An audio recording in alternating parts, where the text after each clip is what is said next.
സ്കൂളിന് ഒരു ബസ് അനുവദിക്കുമോ എന്ന വിദ്യാർത്ഥിയുടെ ചോദ്യത്തിന് ഉറപ്പു നൽകി കെ സുധാകരൻ MP. പുതിയ കെട്ടിടത്തിനൊപ്പം ബസ്സും ലഭിച്ചു. കണ്ണൂരിലാണ് സംഭവം.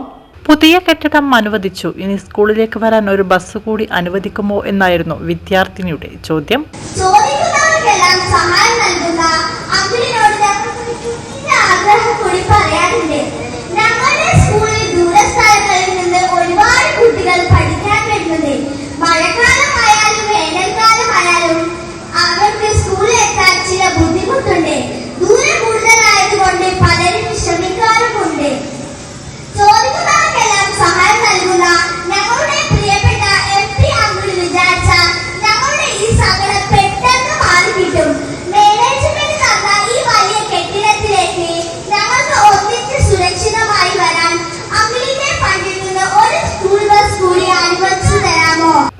അനുവദിക്കാമെന്ന് അതേ വേദിയിൽ കെ സുധാകരൻ MPയുടെ മറുപടി.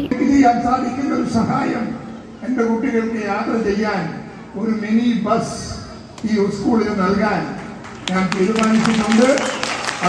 കണ്ണൂർ ചക്കരക്കൽ വെൺമണൽ NISLP സ്കൂൾ വിദ്യാർത്ഥികൾക്കാണ് പുതിയ സ്കൂൾ കെട്ടിടത്തിനൊപ്പം ബസ്സും ലഭിച്ചത്.